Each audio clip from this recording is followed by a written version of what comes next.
toada aí de homenagem a Jerusa. E eu passo a bola, então, sem mais delongas, para o Lúcio apresentar a mesa e vamos dar início, então.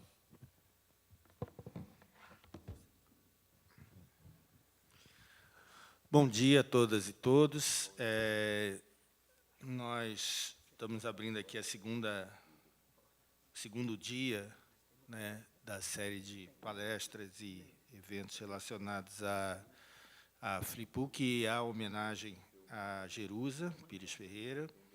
Hoje a gente vai ter aqui uma mesa em torno de um tema que é um dos temas centrais da obra da Jerusa, que é a cultura das bordas. Eu vou rapidamente apresentar os integrantes da mesa, muito embora eu achasse pessoalmente que eles dispensassem apresentações, mas, enfim. Bernadette Lira, que está aqui à minha direita, é uma das pessoas que mais tem levado adiante a ideia de cultura das bordas através dessa pesquisa que ela faz do cinema das bordas, que é uma pesquisa vasta, interessantíssima, com tremenda profundidade e com tremendo alcance, não é? Porque, de alguma maneira, ela faz com que o audiovisual brasileiro possa ser visto por ele mesmo, por todos nós, e a gente possa compreender, né, as várias dimensões que isso tem, para além daquelas que estão já consolidadas, de algum modo. Isto é uma primeira coisa. Então, assim, Bernadette tem um trabalho de vida dedicado a isso. Era indispensável que ela estivesse aqui conosco. Obrigada. Né? Por isso eu fiz absoluta questão que ela estivesse. Mais adiante ali está Valdir Batista, que é um dos colaboradores diretos da Jerusa nas pesquisas em torno do Fausto, né, do núcleo de estudos fáusticos que eles mantiveram durante muitos anos e que é um conhecedor também profundo do cinema brasileiro e, em particular, do período do cinema brasileiro compreendido entre os anos 60 e 70, e do cinema paulista. Ele vai nos trazer algumas coisas em relação a isso, ao cinema da boca do lixo, né, que, com o passar dos anos, certamente vai ganhar uma dimensão muito maior do que a gente imagina. E, à minha esquerda, Marco Bin, que de parte de ser eu estava falando para o Marco, eu encontrei outro dia um exemplar do Semiótico, que ele era um dos editores, né, do jornalzinho que a gente tinha na nossa época lá na Comunicação em Semiótica. E o Marco é eu não sei nem como dizer, ele é um hominioso, usaria uma expressão do Haroldo, né? Porque ele trabalha com uma série de diferentes questões que vão da literatura ao cinema. Nós fomos muitas vezes, nos encontramos muitas vezes ali perto do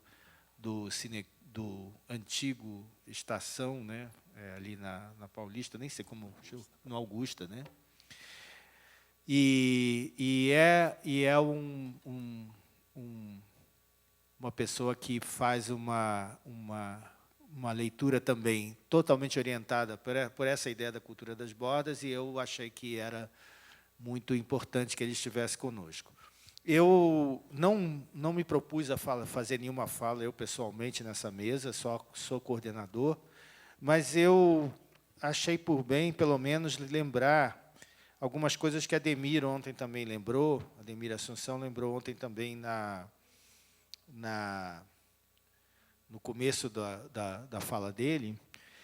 O termo cultura das bordas, na verdade, surge primeiramente num texto de Jerusa para a revista da USP, que se chamava Rubens Luchetti, Heterônimos e Cultura das Bordas. E ela cunhou o termo, naquela ocasião, para a própria revista da USP, para a própria publicação desse artigo, ela cunhou esse termo. E, ao longo do texto, ela desenvolve um pouco essa ideia, mas não completamente. E eu me lembro que eu e várias outras pessoas, certamente, falávamos: puxa, Jerusa, essa ideia de cultura das bordas é muito importante. Nós ficamos discutindo isso durante muito tempo, porque o texto data mais ou menos, no começo dos anos 90, é mais ou menos da mesma época em que eu comecei a fazer cursos com ela, quando eu comecei meu doutorado aqui na Semiótica, em 94.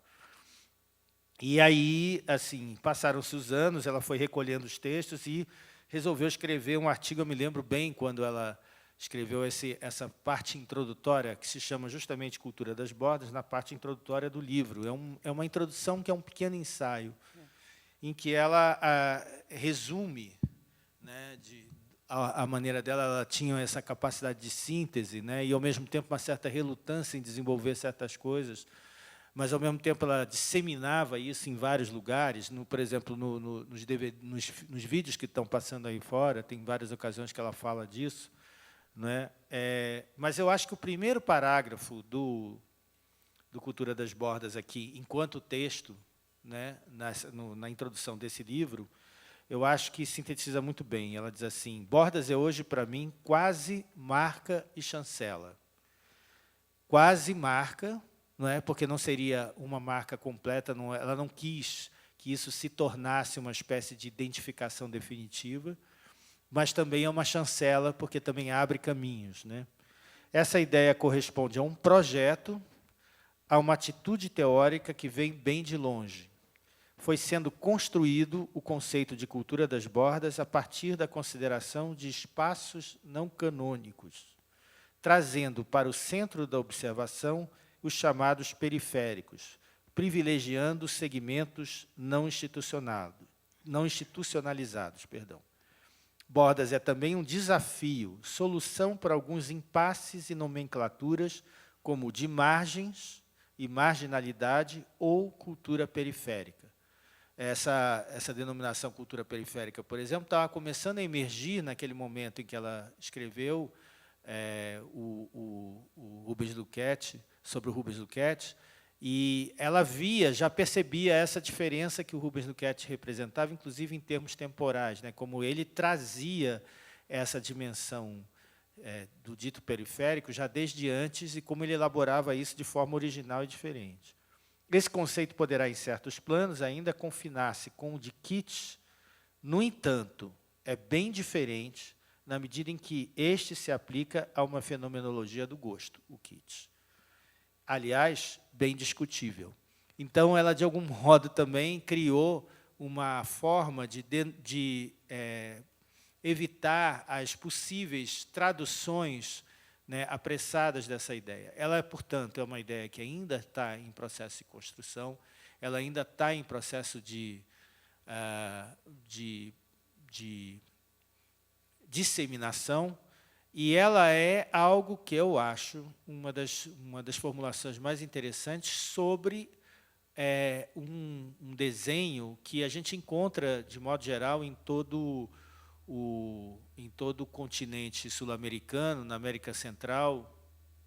E, por exemplo, há uma familiaridade que eu vejo, um dia devo tentar escrever sobre isso, entre, por exemplo, a ideia de um performer mexicano chamado Guillermo Gómez Peña. Ele fala da antropologia reversa, não é? Você inverter os estereótipos que o colonizador construiu a seu respeito e devolvê-los de outra forma, e que, evidentemente, tem pontos de contato com a própria ideia de antropofagia. Né? Quer dizer, então, há um conjunto de coisas que circundam a ideia de cultura das bordas que é muito interessante e ainda a ser muito explorado, né? E que certamente será com o passar dos anos.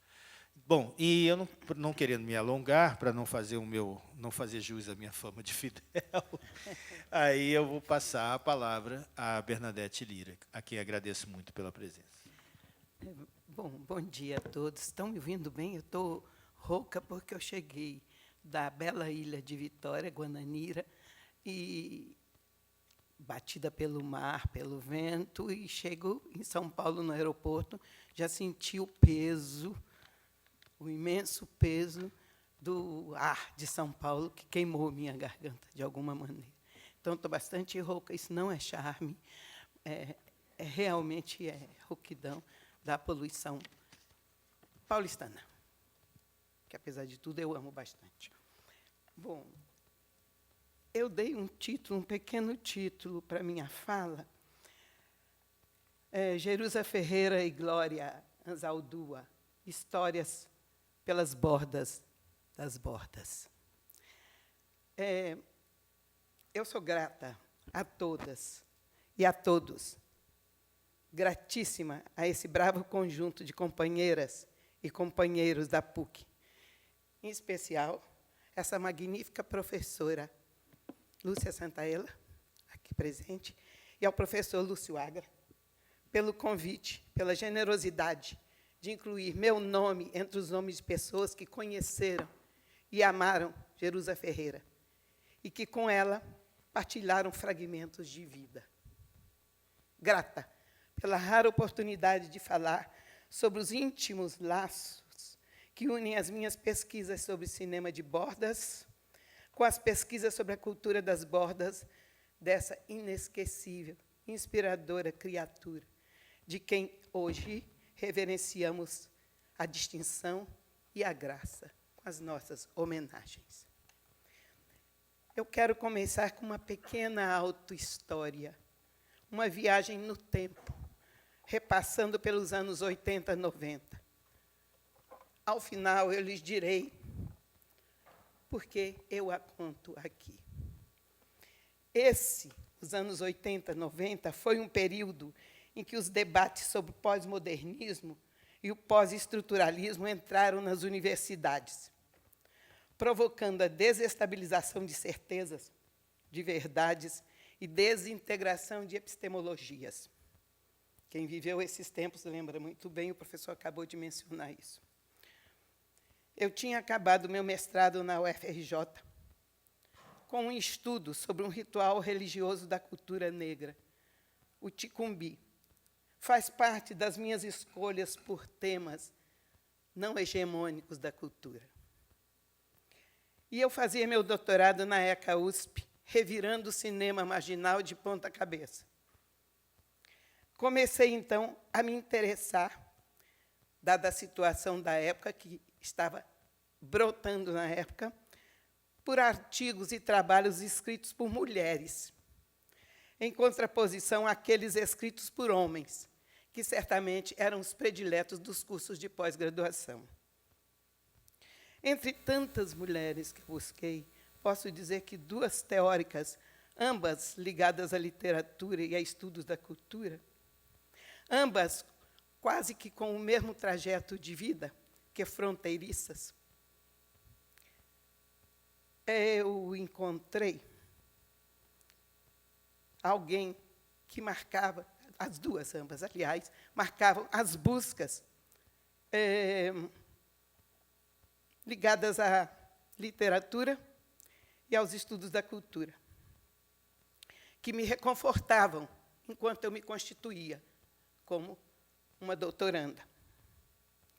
Glória Anzaldúa, com Borderland, A Fronteira, publicado por Outlet Books, em São Francisco, Califórnia, em 1987, e Jerusa Ferreira, com o artigo Heterônimos e Cultura das Bordas, Rubem Luquete, publicado na revista USP, número 4, dezembro, janeiro, fevereiro, de 1989, 1990. A primeira me falava de um espaço de bordas, Anzaldúa, entre culturas, um entre-lugar cultural e político, onde os indivíduos e práticas consideradas subalternas ou periféricas tivessem representação e lugar. A segunda, Jerusa, me dizia daquilo que fica, textualmente, numa faixa de transição entre uns e outros, entre as culturas tradicionais reconhecidas como folclore e daquelas que detêm maior atenção e prestígio. Uma produção, que se dirige, por exemplo, a públicos populares de vários tipos, inclusive aqueles das periferias urbanas. É textual na página 30 do livro dela. Mantendo as distâncias entre os objetos que as duas, em suas escolhas, me apresentavam, eu decidi, naquele momento, ainda doutoranda da USP, que a ideia de bordas era o conceito macro e geral que me permitiria pensar um conceito muito específico na minha área de estudos. aplicada ao que pretendia um dia pesquisar em cinema, que não é marginal nem experimental.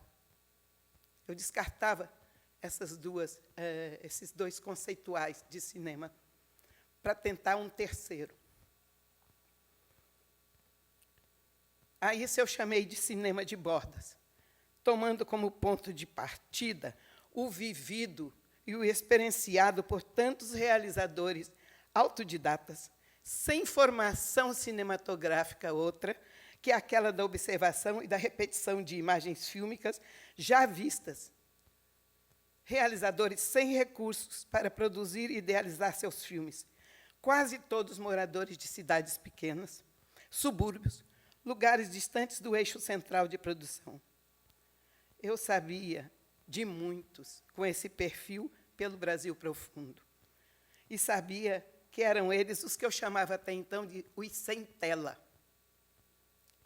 Faziam seus filmes com orçamento baixíssimo, usando parentes e amigos e conhecidos à guisa de atores, que contracenavam em paisagens locais, com cenários precários, feitos de papelão, e figurinos do dia a dia, adaptados com uma pluminha aqui, uma peruca azul ali, um vestido de ir à igreja acolá. Eu trouxe um, que é seu Manuelzinho, do Noroeste do Espírito Santo, que era pedreiro e faxineiro de cinema.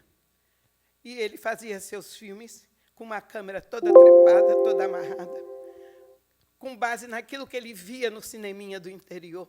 E ele projetava seus filmes na parede da igreja ou numa tela, num lençol estendido no campo de futebol. Isso é para dar ideia do que eu chamo de cinema de bordas.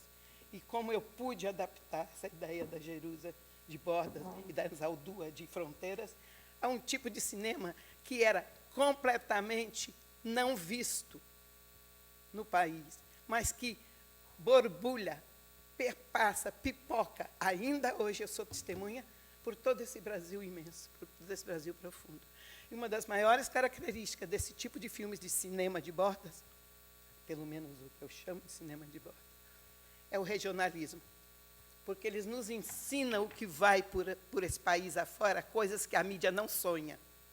Porque eles nos trazem os sonhos, as esperanças, as falas das pessoas da sua comunidade. Não se trata de filme de ONG, que é um filme que se interessa por populações pouco cuidadas ou de exceção, criaturas de exceção. Não, não é isso. Eles pegam os parentes, porque eles não podem pagar. Quem paga R$40 a um ator é tido como um cineasta muito rico. Eu conheço um que eu trouxe um filme dele, que é o seu Manuelzinho, infelizmente morreu há 2 anos, mas que forneceu mais de 20 filmes de bordas para a minha pesquisa. Eu tenho todos eles. Com muito amor e muita honra. Nós podíamos até ver um pedacinho só se pudesse, Valdir. Qualquer um dos dois. Eu trouxe 2 filmes, mas eu vou mostrar só um pedacinho que minha assessora botou no pendrive e não me explicou. Aliás, não foi tempo de olhar isso. Só um pedacinho para vocês verem como eles fazem. Do Brasil apresenta... Sim. A partir da apresentação é falsa. É copiada. Do Brasil apresenta A Maldição da Casa de Vaneirinho, estreando como atriz Fabiane, José, Ivanildo, Edmilson, Adilson, Neide, Ronivon, Dejanira, Rômulo. Este filme é desaconselhável para menor de 18 anos. Versão brasileira, Everett Richard, São Paulo, Brasil. E isso é a cidade de Mantenópolis, no noroeste, desculpa, do Espírito Santo.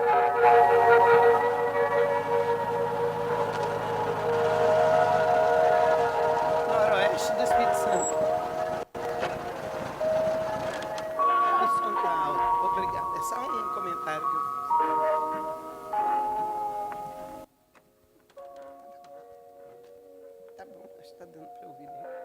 Eu falei que é a cidade de Mantenópolis.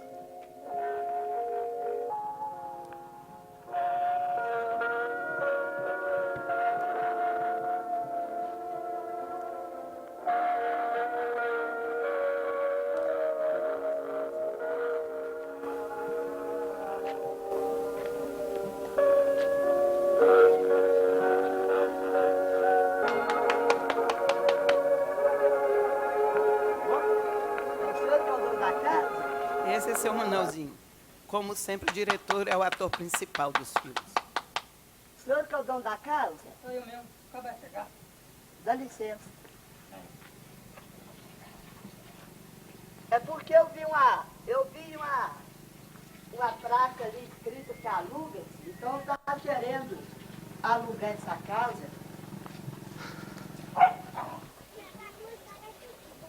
É porque eu estou querendo alugar essa casa, então eu vi uma placa ali que o senhor está querendo alugar. Então eu gostaria, o senhor aluga essa casa que está aqui ou é uma outra que eu vi? A outra que você viu, eu alugo. Essa aqui não posso alugar, porque ela aqui já está alugada. É? E será que a sua dona podia me mostrar onde é que é essa casa? Porque eu estou querendo passar umas férias aí, então eu cheguei aqui de pouco, então estou querendo acampar nela. Você pode me mostrar onde é que é essa casa? Posso sim, pode mostrar. Então tudo bem. Se não for muito difícil, você pode ir lá me mostrar ela.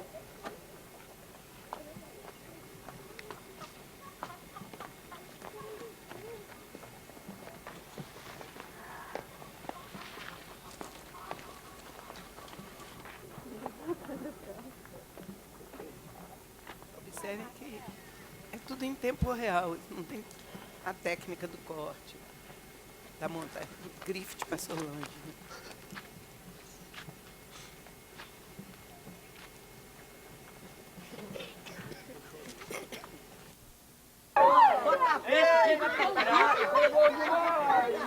Veja o corte, como entra outro pedaço de fio que faz parte do mesmo fio.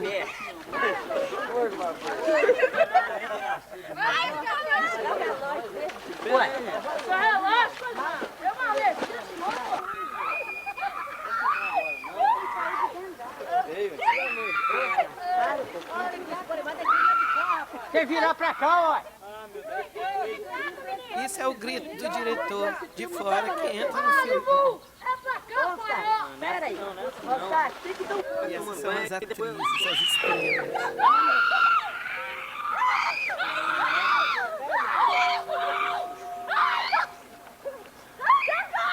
Observem o monstro, a máscara do monstro.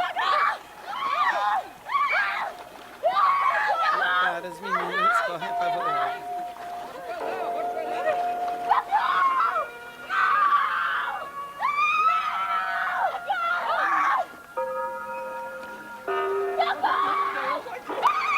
O som é... Eles roubam as músicas de outros filmes sem menor pudor.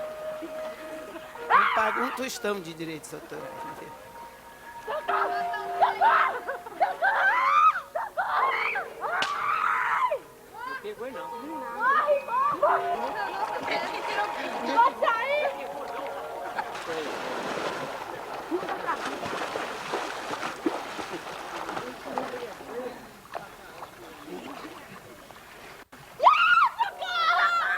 Eis que o herói surge com uma espingarda.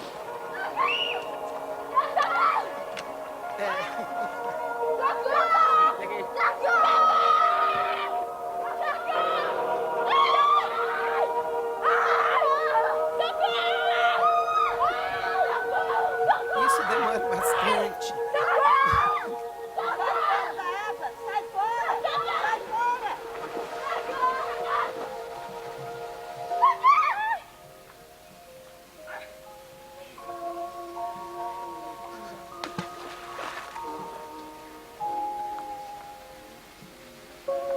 A espingarda não atira. Quando atira, a pessoa não morre. Morre muito tempo depois.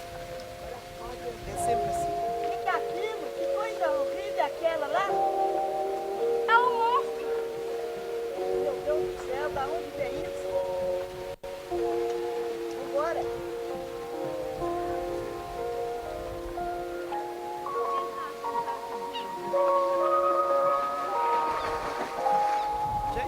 noção de traveling, como vocês estão vendo. Os meninos de cinema que sentaram.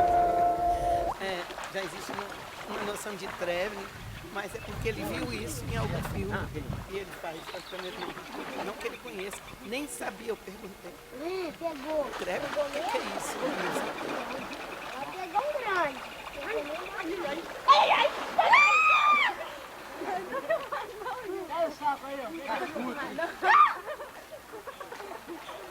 É o peixe! É o peixe nessa cara! E elas voltam para a mesma água, onde o monstro as estava ameaçando.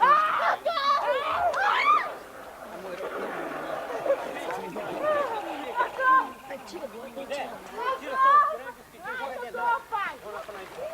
Nossa! Pulou perto de nós,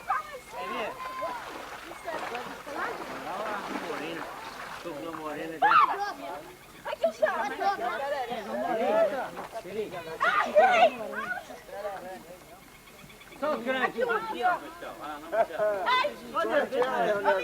Eu só queria dar uma palhinha Ô Zé, filhotinho pequeno solta.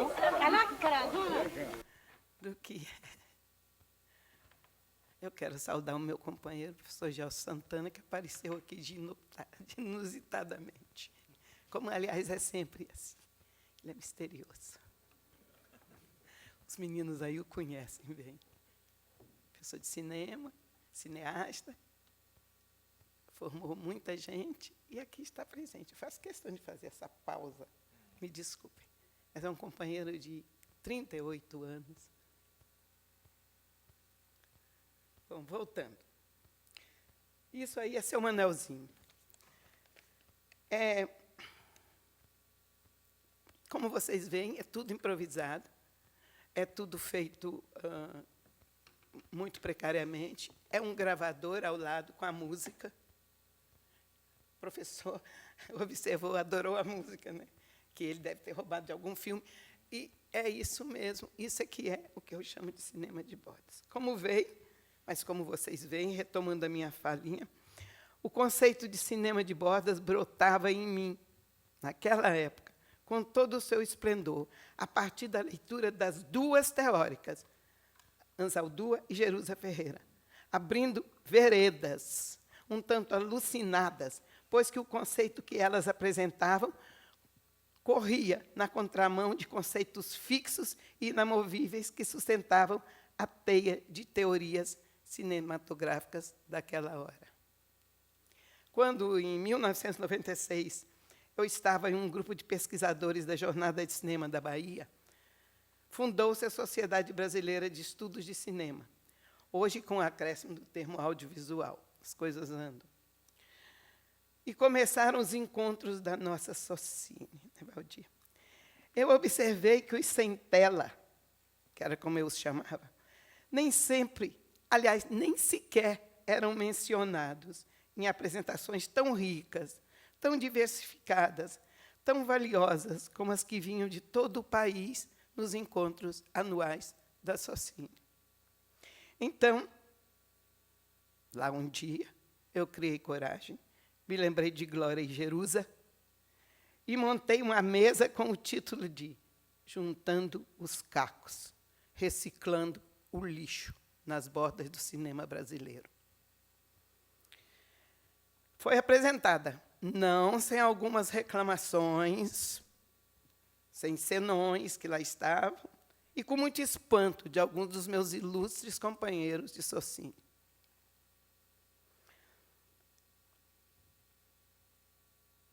Daí para frente, isso foi apresentado no 9º encontro anual da Socine, na Unicinos, de 19 a 22 de outubro de 2005, lá na frente já. Daí à frente, houve um grupo de estudos que hoje se desfez, lamentavelmente, cedo ou mais, ao sabor dos tempos e dos interesses de outros, de alguns de seus membros e suas respectivas instituições de ensino.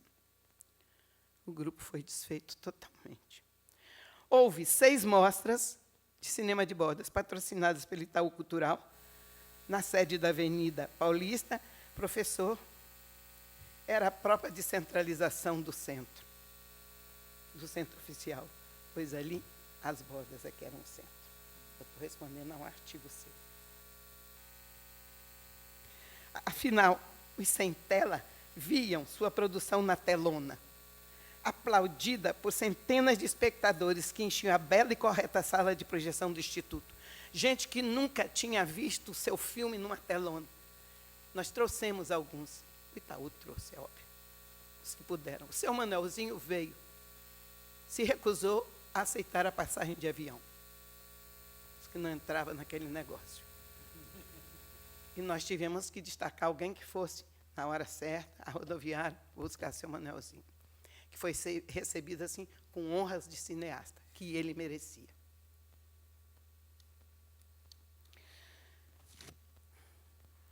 Houve também mostras, para além dessas do Itaú, e diversas mostrinhas que eu fui espraiando pelo Brasil, sozinha, né? Já sozinha, ou com a ajuda de gente afetuosa e fiel, ex-alunos, gente que se interessava, como o Festival de Cinema de Vitória, do Espírito Santo, que se interessou em fazer sempre uma mostra de bordas no pré-grande festival, e como meu companheiro Gelson Santana, aqui presente.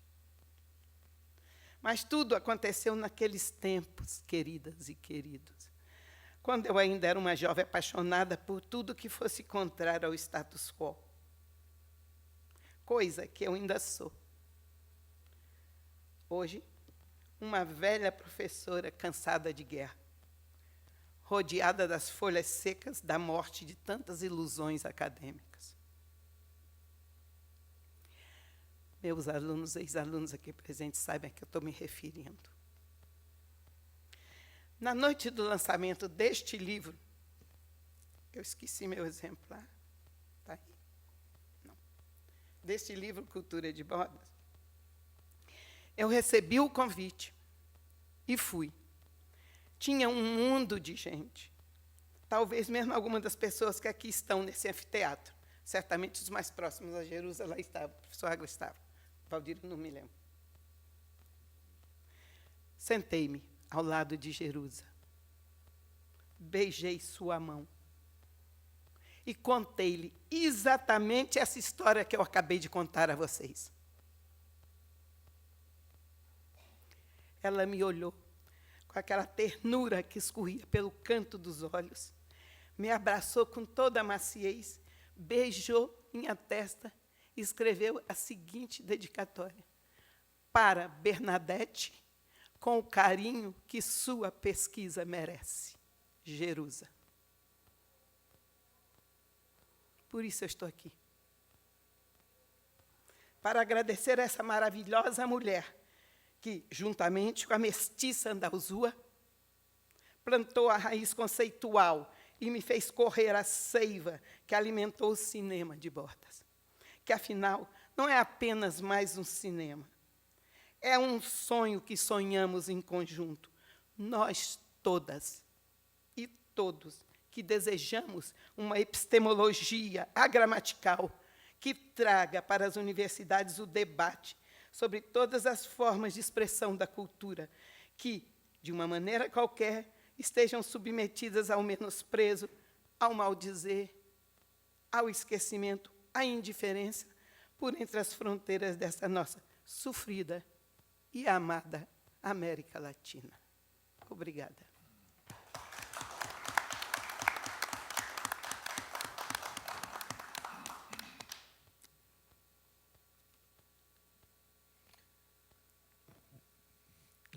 Precisei tomar um fôlego. Valdir. Sim.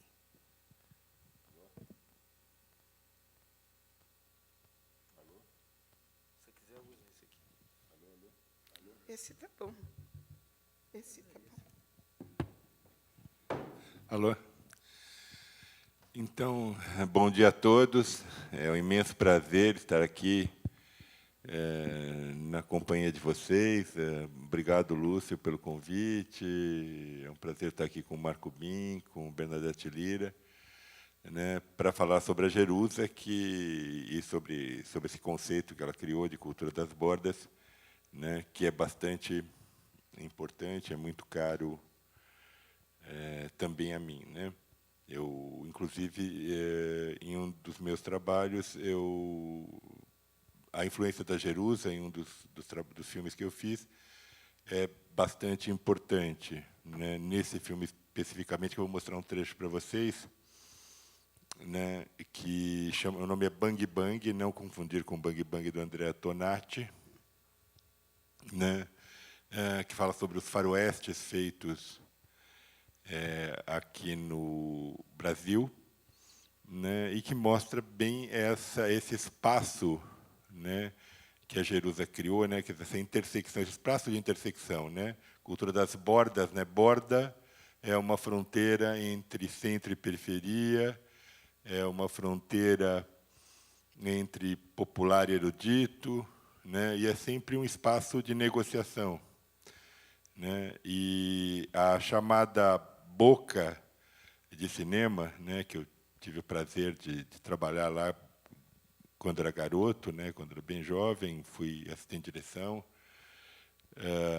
em filmes de longa-metragem, né? Também filmes, inclusive, que eventualmente, no caso dos westerns brasileiros, né? O Tony Vieira, né? Que era um diretor ele fez westerns que oficialmente, nos anos 70, se você pegar a bilheteria oficial, né? Os relatórios do Concini, você vai ter filmes que tiveram 3 milhões de espectadores oficialmente.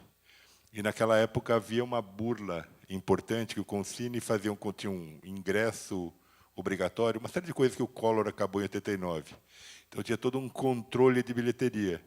E esse controle era burlado, né, principal para não se pagar imposto. Então, normalmente, principalmente esses filmes que circulavam bastante fora do eixo Rio-São Paulo, você havia muito uma burla da bilheteria, inclusive com a anuência dos produtores, né? Havia um acordo, né, que havia fiscalização, enfim, havia um acordo para o ingresso, ia e voltava, enfim. E muitos desses filmes que tiveram 3, 4 milhões de espectadores teriam talvez até o dobro, né, de espectadores. E o filme brasileiro passava muito, principalmente no interior, né, nos interiores todos, né, inclusive no interior de São Paulo, porque as pessoas tinham dificuldade para ler legenda, né? E tem até hoje, né? Se vocês, muita gente hoje, inclusive, uma coisa que reverteu mesmo nas grandes salas de cinema, né? Você tinha antigamente todos os filmes estrangeiros eram legendados, né? Hoje você tem uma grande oferta de filmes já dublados na sala de cinema, né? Isso é algo que é uma pena, né, que aconteça. E, naquela época, como as pessoas não conseguiam, principalmente os públicos do interior, os públicos da periferia, tinham mais dificuldade para ler a legenda, eles preferiam ver filme brasileiro. Por exemplo, o faroeste brasileiro tinha um grande público, o filme de ação brasileiro tinha um grande público, principalmente em lugares mais periféricos e nos interiores todos, justamente porque o filme de ação norte-americano ia com legenda e as pessoas não entendiam nada. Então, eles preferiam um filme brasileiro que eles entendiam, né?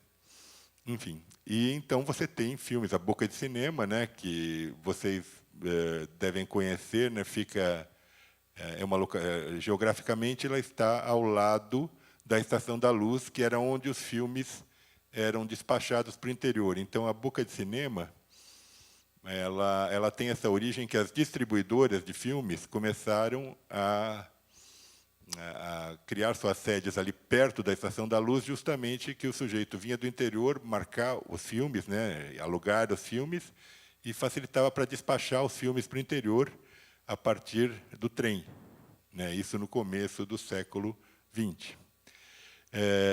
A partir esses distribuidores de filmes começam a produzir filmes também, e tinha todo um mercado ali de gente que consertava projetor, que vendia projetores de filmes. Então, criou toda uma ambientação e Boca, porque ali teve uma época que foi criado a chamada Zona de Meretrício, foi oficializada em São Paulo, naquela região, o chamado quadrilátero do pecado, né? Isso, né? Então tinha a zona de meretrício oficial e ficava ali perto da Estação da Luz também, né? Até hoje existe um pouco de prostituição. Hoje lá é mais a Cracolândia, onde fica a Boca, mas ainda existe essa chamada baixa de prostituição, né, que tinha a Boca do Lixo e a Boca do Luxo. A Boca do Luxo era onde ficavam as boates mais chiques, tal, né? E lá, na Rua do Triunfo, na Rua Aurora, né, você tinha as distribuidoras e vai ter produtoras. Por exemplo, a Palma de Ouro, que o Brasil ganhou em Cannes, em 62, com o Pagador de Promessas, foi produzido pelo Aníbal Massaini, a Cinedistre, né, que ficava, e até hoje fica, né, Aníbal Massaini, o filho do Massaini, continua com a produtora lá, né, produz muito pouco, mas continua lá, né, na Rua do Triunfo, né? Então, produziram desde filmes como assim como O Pagador de Promessas, o cinema marginal, boa parte do chamado cinema marginal, o cinema que era experimental dos anos 70, né, foi produzido lá. Oswaldo Candeias produzia filme lá, Carlos Reichenbach, o João Calegaro, do Pornógrafo, Jairo Ferreira, enfim, e também filmes mais populares, né? E na Boca, então, você tem uma produção também que fica que trabalha com essa questão das bordas, né? E uma coisa também que é importante, esse filme é um filme que a Jerusa gostou bastante, que trabalha bastante a questão da oralidade, as pessoas contando como faziam as coisas. Então, eu vou mostrar um trecho do filme, que eu acho que fica melhor. Ele faz parte do Memórias da Boca, foi lançado no Belas Artes em 2015, foi lançado entre o Natal e o Ano Novo, ficou 4 semanas, né, entrou por janeiro, né, pouca gente teve a oportunidade de ver, né, mas então eu vou mostrar provavelmente para vocês. partirão também. Os grandes amigos que se foram, que ele está equipamentos porque montava. O filme é de episódios. Ele é verdade. Que tempos são estes em que falar de coisas inocentes é quase um delito, pois implica em silenciar sobre tantas barbaridades. Bertolt Brecht. Agora vai começar 8 episódios do filme. Agora vai começar o episódio. Então eu tenho saudade daquele tempo que eu montava num cavalo e saía correndo pelos campos fazendo meu bang-bang. Adeus, pequena.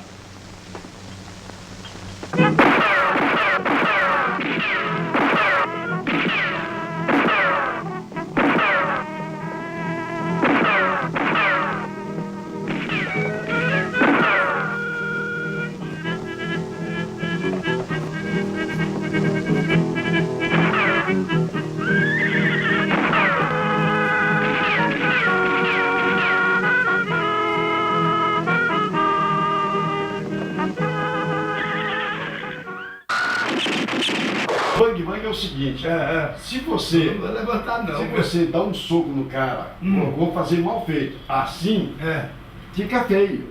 Você sabe que ataque, eu te dou aqui, nem machuca nada, mas eu sei que eu tenho um cara que é meu filho. Dá, quer ver? Dá na cara agora. Tá vendo? Aí, ó, eu com o Alex Prado, eu fiz assim. Não vai me beijar, hein? Quando ele deu, eu dei aqui na barriga dele, ó. Eu dei na cara e falei, quarto. Segura, meu amigo. Não, mas você sabe o que acontece, Valtinho? Você é montador, diretor e tal. O que acontece no cinema, que eu sei que essa juventude hoje aprendeu isso, sabe? Porque cena de briga, porra, tem que ter um ângulo de câmera, senão não adianta, tem que esconder, você tem que. Agora o cara quer fazer, que nem eu fui fazer um filme do amigo meu, tinha umas explosões, o cara faz numa lente aberta. Só se acabar o mundo para ver as explosões, então as explosões que era para fechar a tela ficou desse tamanho. O certo é fazer em plano próximo. Lógico, e depois algumas coisas. A segunda câmera, num plano aberto para intercalar. Explodir primeiro plano, a luz geral, você vê a pessoa voando. Exatamente. Não, tem que conhecer para poder fazer. Mas agora fazendo geral de tudo, tem uns amigos meus aí que eu tenho um filme que eu tenho um plano médio uma vez na fita. O Bang Bang brasileiro, ele existe desde o cinema mudo, assim. No cinema mudo já se começou a fazer. Em 1917 fizeram um filme chamado Dioguinho, que era sobre um famoso fora da lei que tinha aqui no interior paulista. Esse filme já era com uma entonação de Bang Bang, assim. E teve uns 6 filmes durante esse período do cinema silencioso, ligados ao universo do Bang Bang. Depois do cinema sonoro foram aparecendo outras coisas. Mas eu acho que o ponto zero mesmo, aquilo que demarca um estouro, é o filme chamado O Cangaceiro. O Cangaceiro, do Lima Barreto, em 1953, ele é o primeiro a fazer um sucesso no país todo e fora do país também. Ele é o primeiro filme brasileiro premiado lá fora. E se você assiste O Cangaceiro hoje, ele tem uma estrutura completamente de um faroeste, embora ele seja ambientado no Nordeste, mas aquela coisa do bandido que se arrepende do crime, quer salvar a mocinha, quer salvar a heroína. Inclusive, se você prestar atenção no filme Gringo, o Último Matador, que o Tony Vieira vai fazer em 73, é exatamente a mesma história do Cangaceiro, que foi feita em 53. Quer dizer, tá tudo ali girando no mesmo universo dessa história de você ter o bem contra o mal, lutando ali numa terra em processo de civilização. Então, aí, a partir do Cangaceiro, você começa, todo ano você vai ter um faroeste brasileiro, da Terra Nasce o Ódio, a Lei do Sertão. Isso vai, assim, por toda a década, dura 3 décadas seguidas, tendo pelo menos um filme por ano. E aí, em 69, essa moda chega à boca do lixo, né? Aqui mais na parte que a gente conhece, onde o pessoal da boca começa a produzir esse gênero de filme.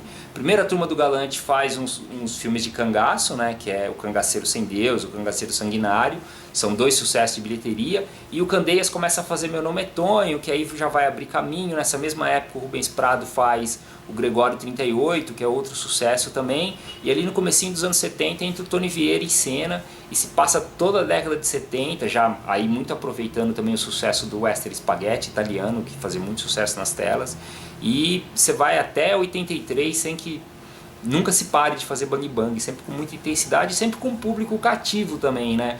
Que meio a historiografia oficial acaba meio que perdendo isso, mas os filmes acabam fazendo muito sucesso no interior, em regiões muito periféricas da cidade de São Paulo também, ou mesmo no Nordeste do país. Esses filmes acabam tendo uma empatia com o público muito grande, porque mistura um pouco do Brasil com a estrutura narrativa que é típica do cinema internacional. Em 1970, eu tinha amizade com o gerente do Cine Saci, o Toninho. E eu assisti lá um faroeste onde tinha um tiro limpo, sem nenhum ruído. Aí eu convenci o gerente do cinema para emprestar a segunda parte daquele filme, que era programa duplo, que eu iria pegar um táxi, ia até a BKS, transcrever para tape, para me adquirir esse ruído. Porque o tiro brasileiro era muito feio, o fofo, né? Meio fofo. O tiro italiano é mais bonito, acho que é eletrônico, né? Já. E aí então, Toninho confiava, eu ia para a BKS de táxi, colocava lá na projeção a cópia, transcrevia isso para tape e eu fui adquirindo centenas de ruídos. Aí um belo dia eu fui ajudar o Fausto Mansur a montar o filme chamado Deganjão, com Walter Portela, que era o galã do filme. Foi o Fausto que dirigiu o Deganjão? Não, direção do Zé Mujica. O Fausto pegou o filme para montar. Tá bom. E me contratou como assistente. Tá bom. Aí eu fui montar o filme, ajudar a montar o filme. Aí eu estou sincronizando o filme, né? Som de chicote estralando na Vila Velha, batendo os caras. E aqueles tiros e tal, bonito. É um filme que é bom, não é ruim não. É bom o filme. E aí, eu ajudando a montar esse filme, o Tony Vieira apareceu na sala de montagem e viu alguma cena de tiroteio. Rapaz, que tiro bonito. Eu estou fazendo um filme chamado Um Pistoleiro Chamado Caviuna, e você vai montar para mim. Esses tiros, você tem ele? Eu falei, tem. Aí eu fui, meses depois, montar Um Pistoleiro Chamado Caviuna, onde eu usei esse estilo italiano, né, bonito. E aí depois eu montei também 4 Pistoleiros em Fúria. Mas foi aí que veio o Walter Vane Pijum? Aí eu montava filme, e aonde, para mim poder sentir o filme assim, o corte, quando o cara dava um tiro eu fazia... Aí eu marcava com um lápis dermatográfico, marcava ali aquele ponto branco, puxava e cortava e já ia para o cara receber do tiro e morrendo. Então eu dava tiro e tal. Aí eu fiquei conhecido como Pujum. Bom, aí eu montei pro Tony Vieira um pistoleiro chamado Caviuna, 4 pistoleiros em Fúria, Gringo, o Último Matador. Fiz 3 cidades de faroeste. Acho que quase todos. Uma para o Alex Prado, chamado Sangue em Santa Maria, onde eu sou o vilão do filme. Ali foi onde você se projetou, Valtinho, pô. O vilão do filme. E eu montei e fiz 2 cidades de faroeste para o Tony Vieira. O Gringo, o Último Matador e os Violentadores.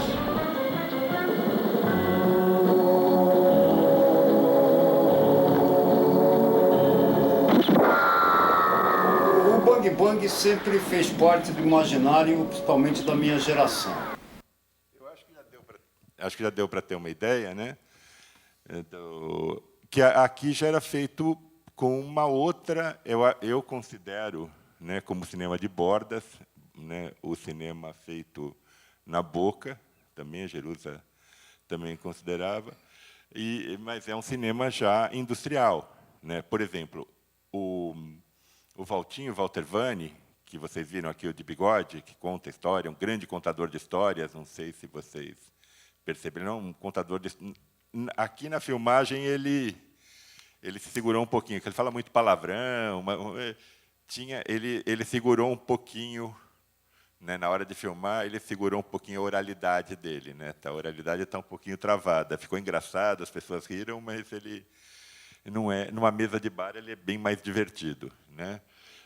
O Walter Vani, ele é um sujeito que aprendeu a montar com Silvio Reynoldi, né, que é um dos grandes montadores do cinema brasileiro dos anos 60, que aprendeu com o pessoal da Veracruz, né? Tinha muito essa coisa da gente aprender na prática, né? Tem a frase famosa, né, do Humberto Mauro, do cinema brasileiro, né? Diz que o cinema brasileiro assim, olhou, viu, fez. Né? Tem uma diferença entre olhou, aí viu, já está se apropriando, né? E aí sai fazendo. E as pessoas, é claro que com uma produção maior aqui, né? São filmes que eram lançados comercialmente, né? Mas muito de uma forma um pouquinho precária. Por exemplo, Rubens Prado, vocês viram, o filme abre com um trecho em preto e branco, né, antigo, do Rubens Prado falando que gostava da época que ele montava num cavalo, né, e fazia o bang bang e tal. Rubens Prado, ele é de São Miguel Paulista, não sei se vocês conhecem, é um bairro bem periférico, né, da Zona Leste, lá extremo da Zona Leste. Antes de sair de São Paulo, tem o Itaim Paulista para frente, né? Aí tem a Estrada de São Miguel, depois tem lá Marechal Tito, enfim. E ele tinha um ônibus em que ele era motorista do ônibus e ele levava ali para a nitroquímica, levava funcionários. Ele trabalhava fazendo transporte de operários, né, durante a semana. E, no final de semana, com o dinheiro que ele ganhava, ele fazia os filmes, né? E o primeiro filme dele, Gregório 38, né? 38 referente ao Revólver 38, né? Esse filme deu uma bilheteria razoável para a época, e já no segundo filme, que o trecho que eu mostrei para vocês aí foi do Sangue em Santa Maria, que é o segundo filme dele, segundo longa dele. Já tinha até uma cidade cenográfica de faroeste, vocês viram? Pedregosa, é uma cidade cenográfica. Então, havia na Boca uma tentativa, né? É claro que as pessoas, em geral, de origem humilde, né? As pessoas chegavam na Boca, por exemplo, o Candeias tem um termo interessante, que é caçadores de fantasma, né? A Boca era o lugar onde se fazia cinema. Então, chegavam lá os perseguidores, desculpem, eu falei caçadores, não, os perseguidores de fantasmas. Então, as pessoas queriam fazer cinema. Então, onde se faz cinema em São Paulo? Na Boca do Lixo. Então, as pessoas... E como é que eu faço para fazer? Então, as pessoas começavam a frequentar o local, davam um jeito de trabalhar de assistente, de alguma maneira, e acabavam entrando no cinema. Muitos desistiam, mas os que persistiam continuavam, e vários deles, né?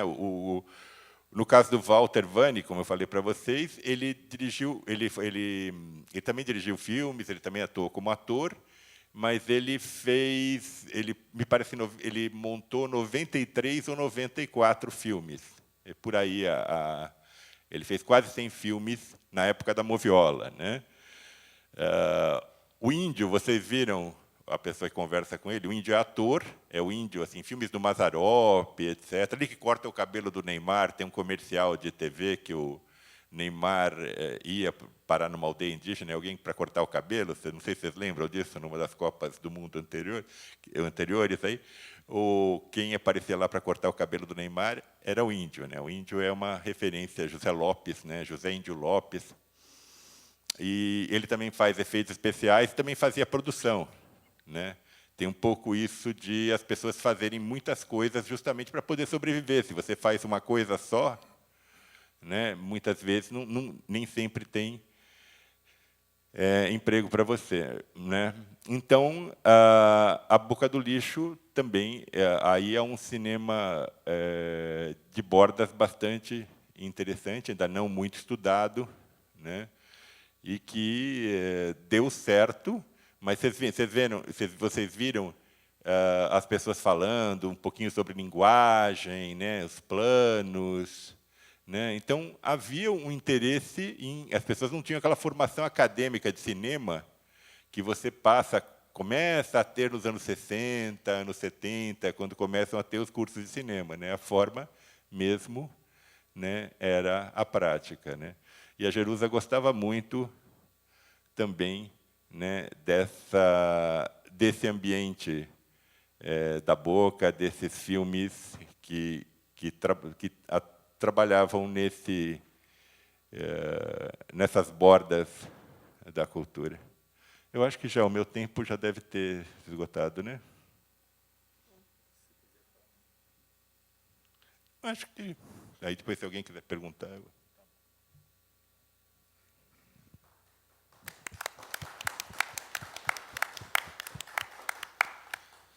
É muito interessante que esse termo que você usou, quadrilátero do pecado, Valdir, daria um filme também, né? Tem? Eu já imaginava que tinha. São 4 histórias. E quadrilátero. E o pecado é sempre muito interessante. Mais interessante que a virtude. Lógico. Vou passar agora para o Marco Bin, então. Alô, alô. Acho que dá para falar por aqui. Bom, eu quero agradecer à organização da FLIPUC pelo convite, ao querido Lúcio Agra, pela oportunidade de participar dessa mesa e Cultura das Bordas, na companhia dos professores Bernadette Lira e Valdir Baptista, a quem cumprimento, feliz e emocionado.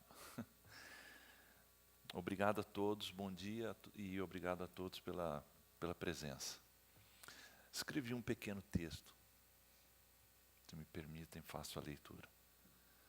Perguntei-me durante dias o que poderia trazer aqui como fala, que pudesse de algum modo reverenciar a memória de nossa querida Jerusa, pois não tive a honra de ser seu aluno. E também não fui seu orientando. Ou antes, diria, fui um quase orientando. Quando eu ainda dava os primeiros passos para a definição do objeto da minha pesquisa de doutorado, sob orientação da professora Maura Veras, das Ciências Sociais, solicitei a Jerusa um encontro com a esperança de que ela pudesse me sugerir ideias para as minhas dúvidas sobre a oralidade da poesia nas periferias urbanas. Não fiz anotações. Lamentavelmente, recordo-me muito pouco da nossa conversa, que ocorreu em um pequeno e simpático café aqui das cercanias. Uma conversa abundante, rica em aportes e narrativas, e que, ao final, já na saída, ela me olhou fixamente e disse: "Você compreendeu? aqui está a sua pesquisa.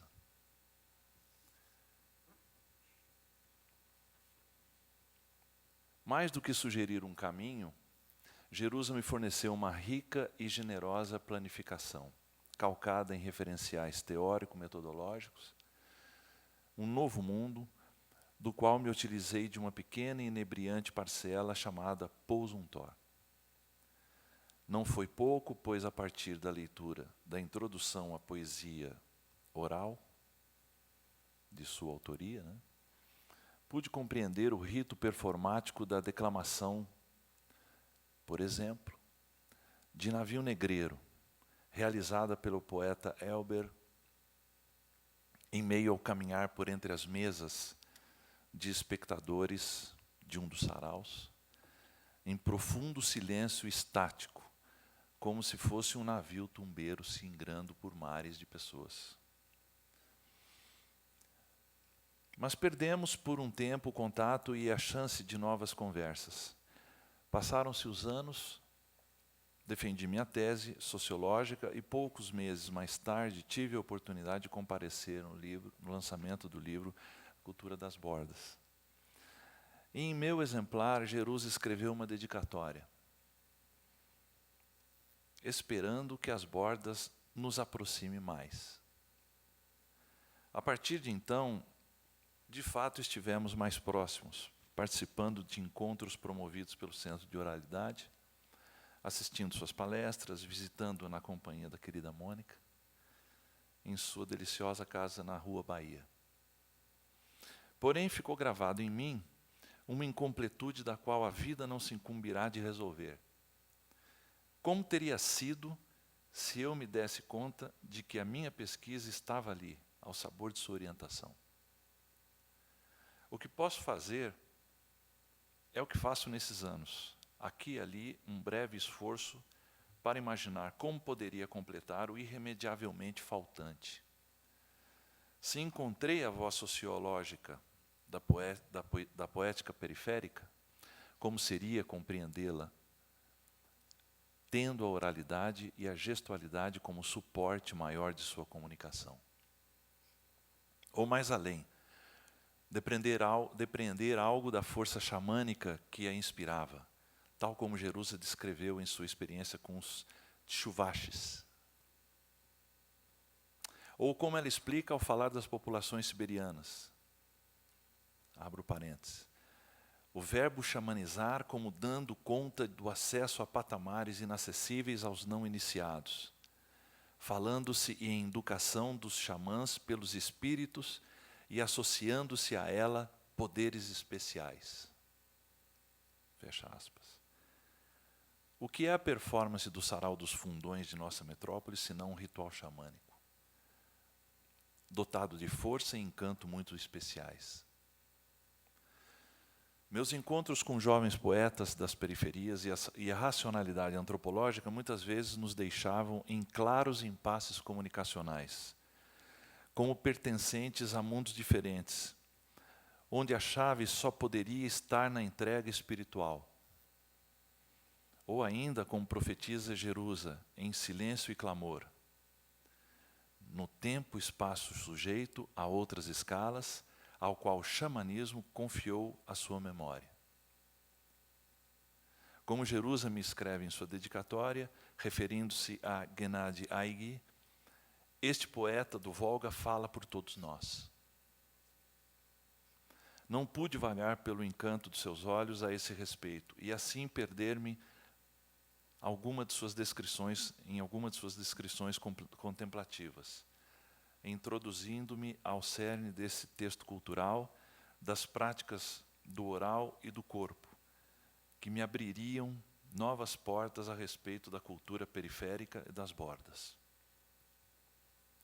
No que tange propriamente à literatura marginal, e Jerusa via as bordas como algo à margem, organizei minha pesquisa para conceituá-la sociologicamente, de acordo com o sentido de resistência. Somente mais tarde desvelei o sentido de Geneviève Bollème, trazido por Jerusa. a literatura popular como receita contra algo, discurso mágico para afastar a morte, o medo, a miséria e que instaura um outro mundo, para domar e conquistar aquele em que se vive. Como teriam sido nossas conversas a esse propósito?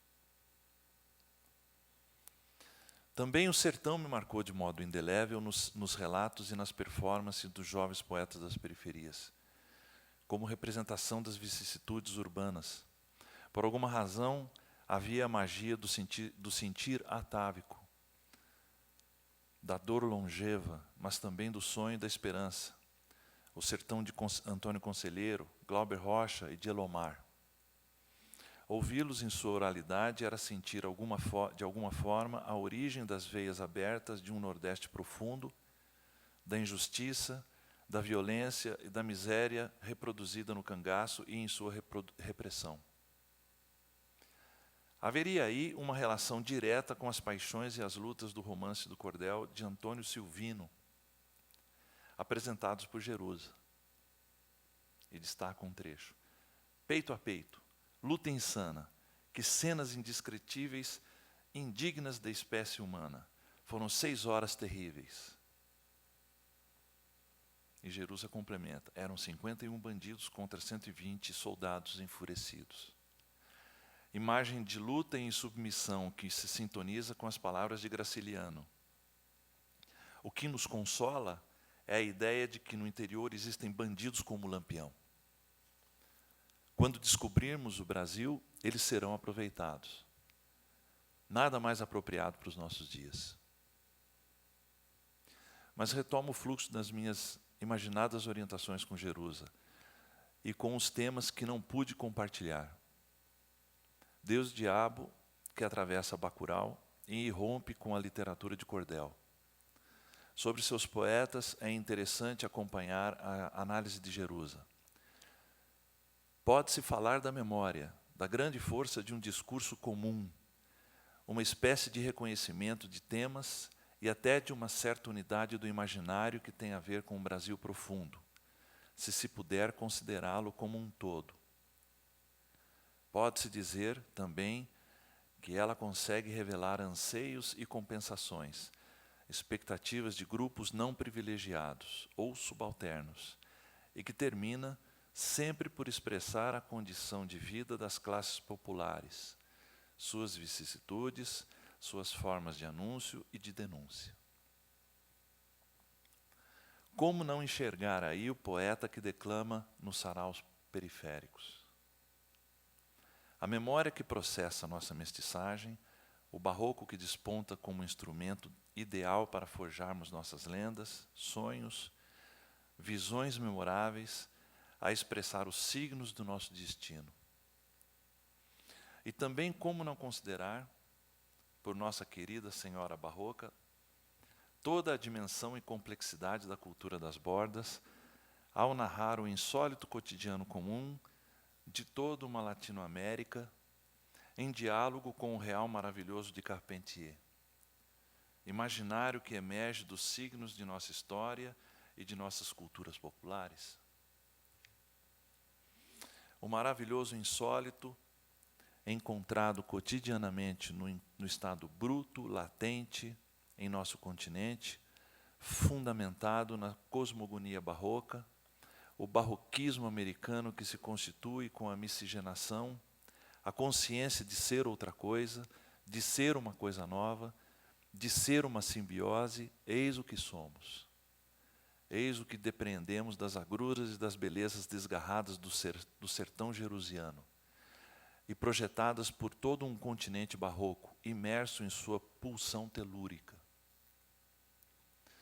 Do diálogo entre a tradição oral do livro de São Cipriano e as classes populares, é possível compreender o deslizar fabuloso que integra a visão de mundo das camadas populares, ao recriar o seu mundo mágico de perene esperança.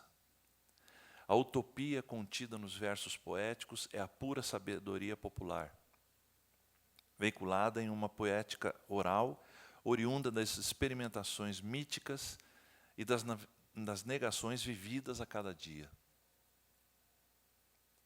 Toda essa gama de leituras e discussões em suspenso seriam algumas das possibilidades de nossas conversas. No que me diz respeito, teria antecipado em anos a compreensão da cultura das bordas. O problema é que não conto mais com o diálogo apaixonado de Jerusa.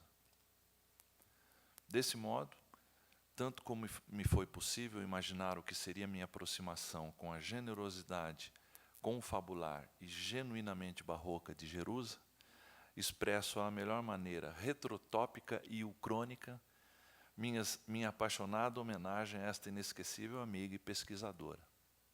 Muito obrigado.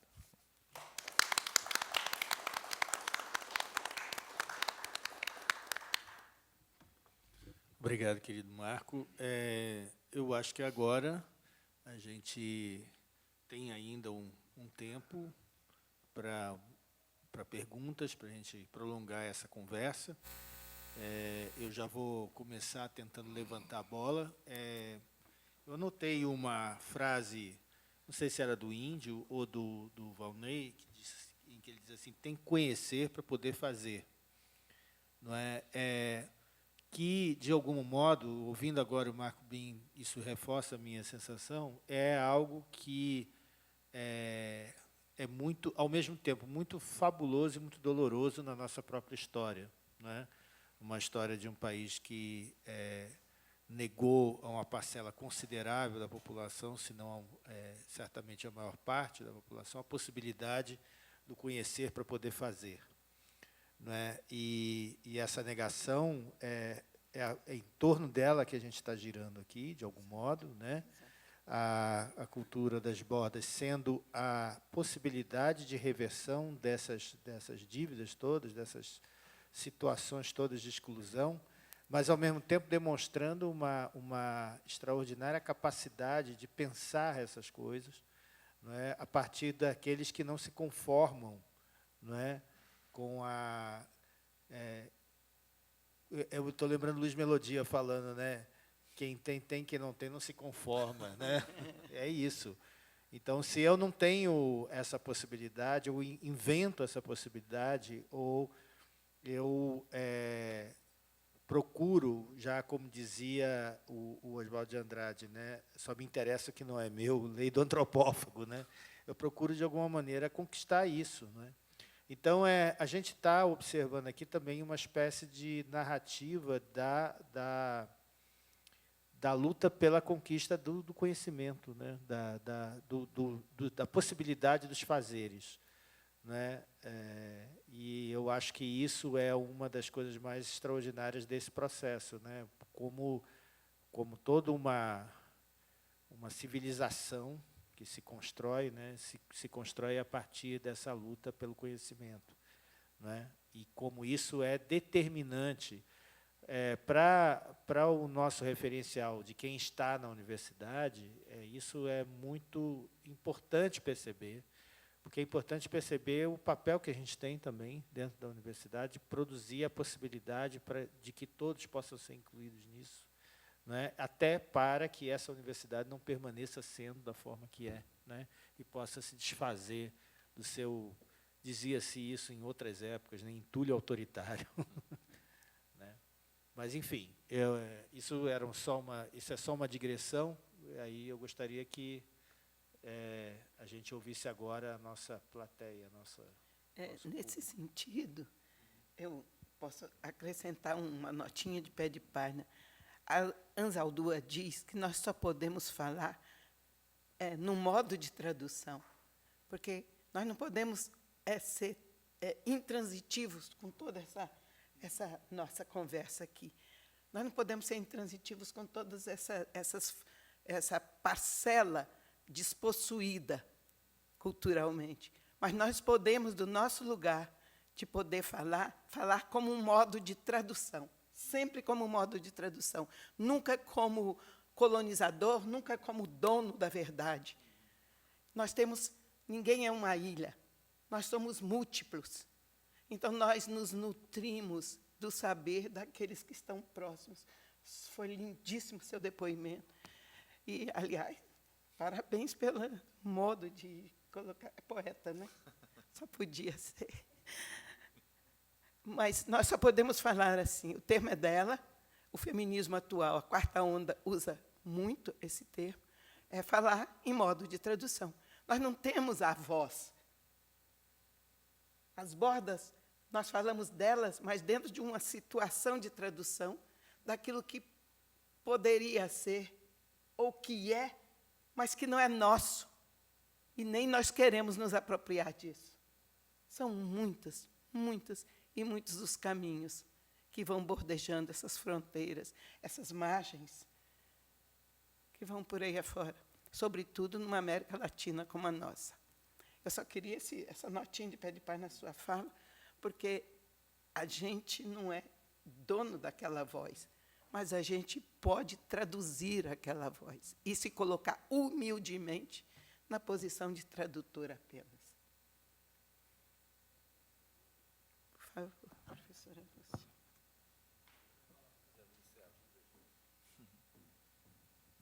Alô, querida Lúcia. Não é uma pergunta, é um comentário. Bom, felizmente, este evento está sendo gravado. A gente não tem chamado público, mas tem sido sessões absolutamente excepcionais. Não é pedras preciosas do conhecimento, da sensibilidade. O que eu queria falar é para Bernadette. Eu estive na banca de doutorado da Bernadette na USP. Foi. A gente nunca tinha se encontrado, mas eu conheci a Bernadette na República das Letras. Ou seja, eu já havia lido os livros de contos. E eu comecei a minha arguição prestando uma homenagem a Bernadette, porque quando um poeta entra no mundo acadêmico, antes da gente fazer o discurso acadêmico, precisa fazer uma homenagem ao seu ser de poeta. Bom, eu quero prestar uma outra pequeníssima, modesta homenagem a você. Ô, professora. Há seres humanos vivos que já são portadores do signo da eternidade. Você, Bernadette. Muito obrigada, professora. Meus alunos não vale balançar a cabeça aqui, sim, porque eles conviveram comigo, esses 4 aí, muito tempo. Muito obrigada, professora Lúcia. Imagina. Obrigada por sua apresentação maravilhosa. Imagina. Que força, Imagina. que energia e que coragem. Muito obrigada.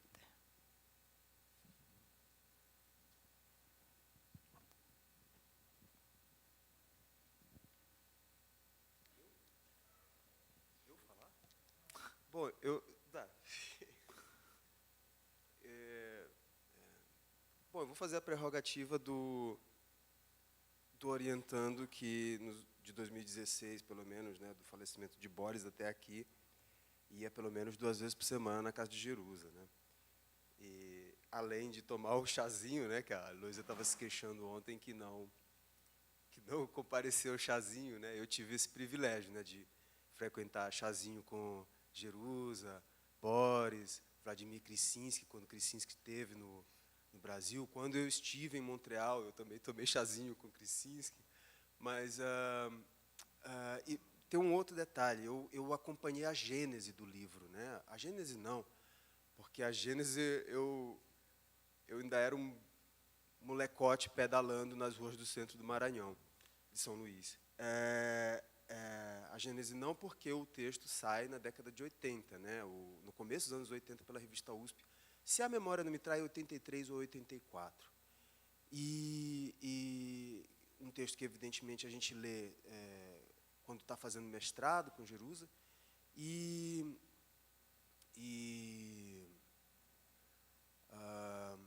eu acompanhei o momento, antes de ir para Montreal, acompanhei o momento em que ela reuniu o volume que Plínio iria editar com o nome de Cultura das Bordas, né? E ela se referia a Bernadette, se referia a todo o processo, se referia a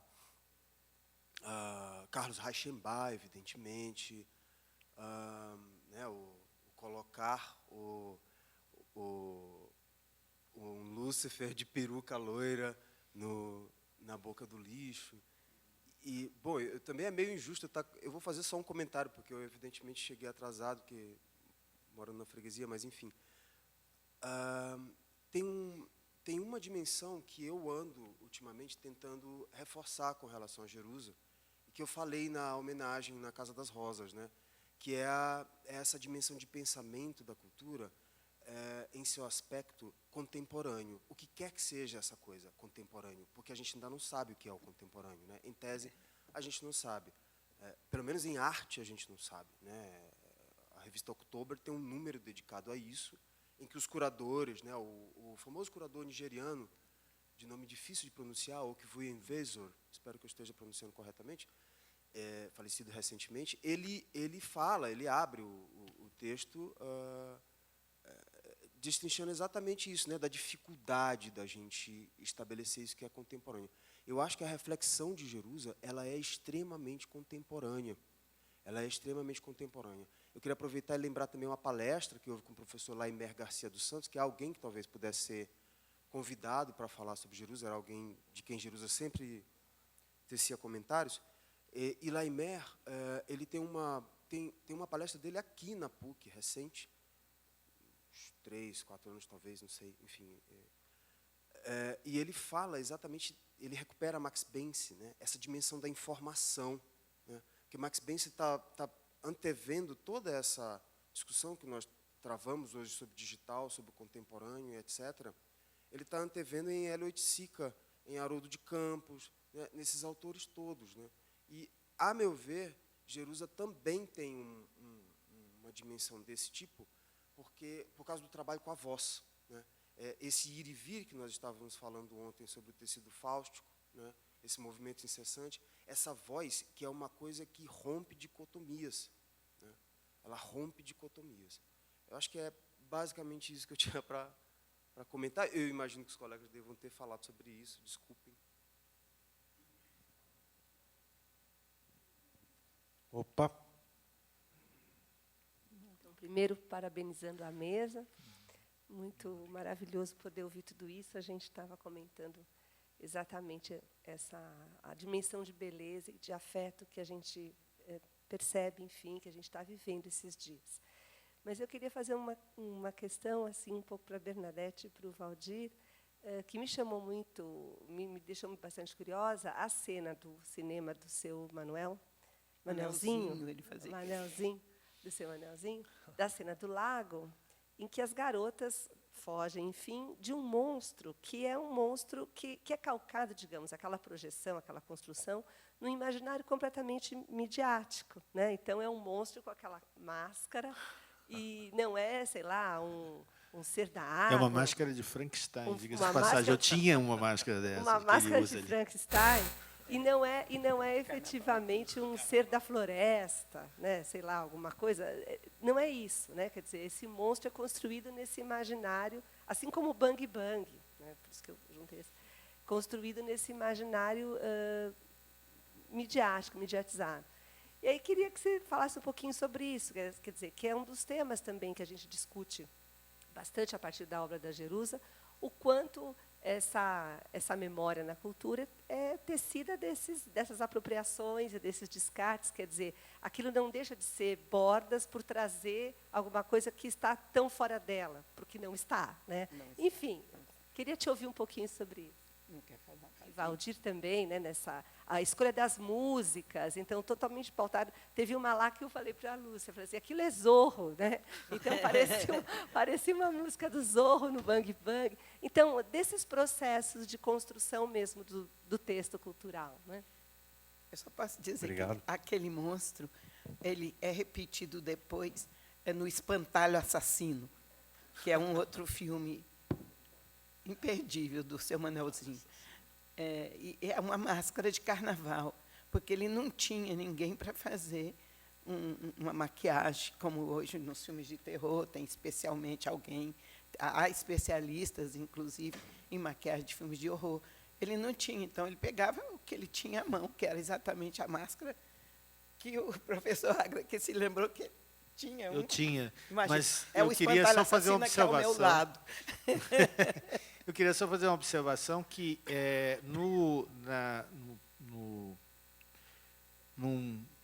numa encenação, vamos dizer assim, na performance que o pessoal lá do Acupe, que é um distrito de Santa Maria da Purificação na Bahia, eles fazem um episódio chamado Nego Fugido, que é uma coisa que acontece durante todo o mês de julho, tem junto o desfile das caretas.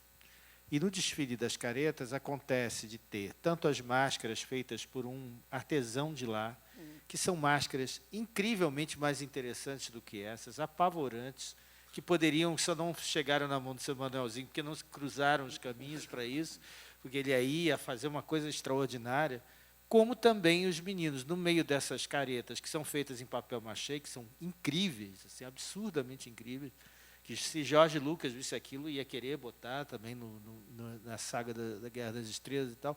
Ao mesmo tempo, você tem os meninos que compram essas máscaras, só que as máscaras de vinil, né, essas máscaras que vendem, que são vendidas mundialmente, que é essa indústria do Halloween.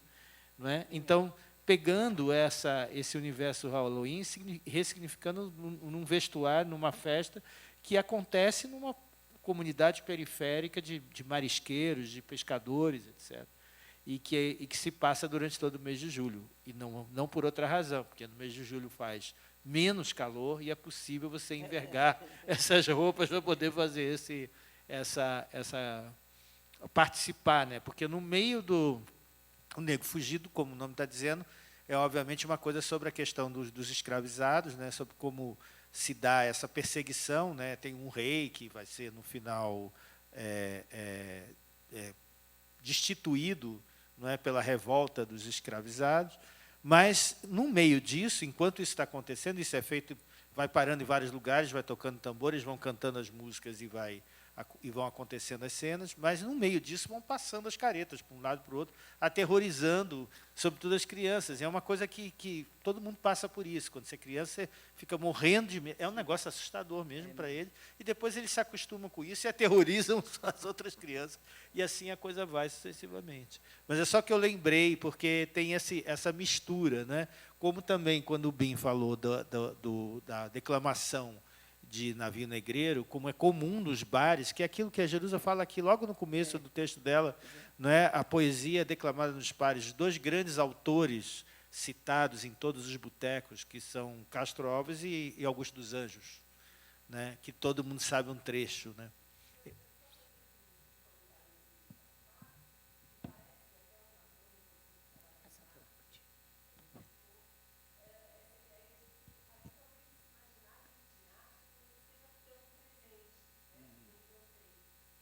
No caso do Nego Fugido, eu acho que sim. No caso do Marco.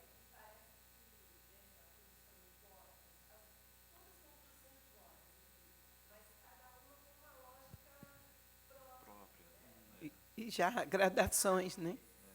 O Valdir frisou bastante que já é um cinema comercial, industrial. E, no caso, seu Manuelzinho, não é.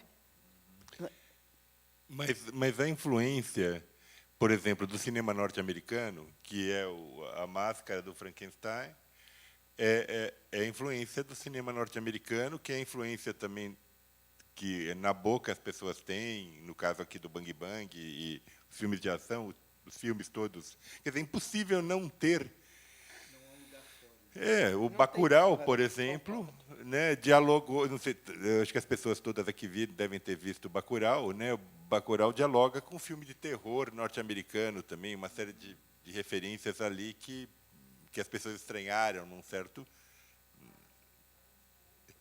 Não só Tarantino, você tem outras coisas assim teoricamente menos que não são cult como o Tarantino, né? E vem do Kleber, que era cinéfilo, né? Ele não hierarquiza, né? É claro que tem o cinema, digamos, de arte está mais ali no Bacurau, mas você tem outras referências, né, que são de um cinema mais popular e principalmente no cinema norte-americano. A formação de quase todo mundo, né, a primeira formação de quase todo mundo que está aqui em cinema é a Sessão da Tarde, né?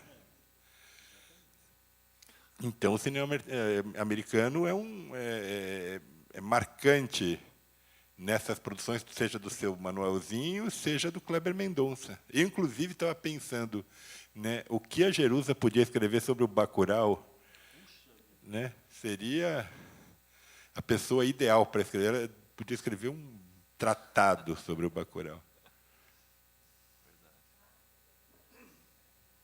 Sim. A influência que a gente vai ver na midiática, né, nesses saraus, pelo menos o que salta mais, é a cultura do rap, né? Então, de algum modo, ela é reapropriada na performance e na declamação. Então, sim, ela é retransformada, porque a gente está falando de um espaço de resistência, um espaço de denúncia, um espaço de luta, um espaço de que se demonstra a dor, mas também uma esperança. Então, essas declamações, elas projetam coisas, né? E normalmente a declamação ela é para aqueles menos seguros, né, da declamação, eles incorporam a expressividade do rap. Então tem todo aquele movimento pautado com os 3, 4 poetas juntos que vão também atuando no palco, e a métrica, a maneira de falar, a maneira de declamar, a maneira de construir a poesia. Mas talvez, se a gente procurar, vai ter alguma influência também isso acho que não dá para escapar, né? E penso também que essa ideia do americano, que sim, sem dúvida, eu mesma vi muito matinê, né? A gente ia religiosamente matinê de domingo, era apaixonada pela Lady, etc. E que é um faroeste, né? O Shiba, né? Eu penso assim, Mônica, esse descolonizar de dentro é que nos interessa no cinema de bordo. De dentro. Não precisa ser uma coisa, entre aspas, autêntica, que não há nada em cultura autêntico. A cultura, ela flutua. A cultura, ela muda, o centro muda, né, professor? A sua ideia é essa, de flutuação da cultura, deslocamento contínuo, onde está o centro, onde estão as bordas, onde está a borda, onde está o centro, em que momento a borda é borda, em que momento o centro é centro. Aliás, um pensamento bem caro, a sociologia, né? Eu não sou socióloga, eu pego pelas bordas. Assim, aliás, eu como o mingau pelas bordas. Isso aí, sem dúvida. Eu acho que é isso que... Hoje, alguém me perguntava, como é que você faz para, com 81 anos, estar com essa vitalidade? Não foi? É isso. É me alimentar de todos esses fragmentos que me chegam. É saber que eu não sou única, eu sou múltipla. Eu sou feita de pedacinhos. Nós não somos únicos, nós somos todos. É o que eu tentei dizer no final aqui. Então, eu nem sei se a Jerusa leu a Glória Anzaldúa, não sei. Talvez tenha lido, porque o interesse dela era imenso em tudo da América Latina. Eu nem sei se a Glória Anzaldúa leu a Jerusa, não sei, porque era outra mestiça, chicana, e que tinha nascida no México, morando nos Estados Unidos, trabalhando nos Estados Unidos. É um nome que a gente cultua hoje no feminismo, sem dúvida. Mas elas são parte de um todo que está em mim, que está em vocês, que está em todos nós. É isso que eu queria dizer. E, então, essa coisa do descolonizar de dentro da própria colonização é um modo de tradução muito bom, muito interessante. Acho que é isso que o cinema de bordas faz. Ele pega, assim, claro, seu Manuelzinho só devia ver filme americano. Ele era faxineiro do cinema. Ele nem pagava para ver os filmes. Ele trabalhava e ficava lá parado, olhando os filmes. Aí ele refaz depois. Quando eu perguntei, esse Trevelyan, ele disse, o que é Trevelyan? Já os cineastas da Boca sabem o que é. Ele fala em recorte, ele fala em plano médio. Imagina falar com o seu Manuelzinho em plano médio ou panorâmica. Ele ia dizer, que é isso? Um plongé. O senhor deu um plongé. O quê? Na Boca é câmera alta e câmera baixa, né? Plongé, mas, de toda forma, é uma tradução. Ele nem sabe disso. esses cineastas dessa primeira camada de Bordas aqui estão muito próximos do espírito do circo popular. Perguntou a uma repórter não me lembro a revista, numa das vezes que ela foi, vários repórteres apareceram lá para filmar no Itaú Cultural, bem entendido. Era muito, muito simpático. O Itaú Cultural deu uma belíssima cobertura ao cinema de Borda, com direito a champanhe, salgadinhos e tudo, o que é ótimo, né? E eles ficaram deslumbrados com aquilo tudo, os cineastas que vinham. A repórter perguntou, Eliane Brum? Bom, é uma repórter que pergunta para seu Manuelzinho, o senhor está aqui sentadinho? Ele sentadinho, o público morrendo de rir do filme dele. Era O Homem Sem Lei, um faroeste. Aí, o senhor faz isso assim para que eles riam? Ele falou, não, eu não faço para ninguém rir, não. Eu faço sério. Só que eles riem, eu acho ótimo. Então, essa lógica do sim, aceito sim. E eu acho que é mais ou menos isso, mas não sei se eu tentei responder. Essa ideia de descolonizar de dentro, do coração da colonização, descolonizar. A nós cabe dizer isso, mas sempre em forma de tradução, eu lembro. Lá, a professora balançou a cabeça, acho que ela conhece a Glória Anzaldúa, não? Bom, acho que a gente vai chegando na hora do almoço. Queria agradecer a mesa e queria, Lúcia, dizer, como você falou, né, à medida que essa Flipbook avança, né, como eu já falei ontem, né, a gente teve 4 meses, a Jerusa vai crescendo. Né? Eu acho que vocês estavam preocupados aí se ela vai fazer a crítica do que está acontecendo agora, né? Ela vai, né? Porque, pelo menos esse grupo que eu estou convivendo aqui desde ontem de manhã, né? A Jerusa é fortíssima neste grupo. Você. Né? Com os 81 delas, então, com o espírito juvenil, Jerusa vive a toda. Né? Então, eu acho que a gente está mostrando aquela velha ideia de que, acho que a Lúcia falou isso numa outra Flipbook, né? As pessoas vivem.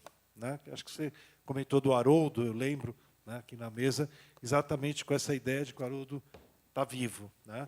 Então, a Jerusa está aqui com a gente, que é ótimo, está aí na TV PUC, está aí pelo YouTube, pelo mundo. E eu queria só terminar dizendo que hoje foi uma coisa emocionante para mim, né, porque o meu pai, aí, imigrante da Polônia, fugindo da Segunda Guerra, né, graças a Deus, escapou antes do massacre. Ele começou a vida em Novo Horizonte Campinas, colegial, com os padres, e, finalmente, Poli, na USP, junto com os quartos centãos, aí, Malufes, Hermínios e Moraes e tudo mais.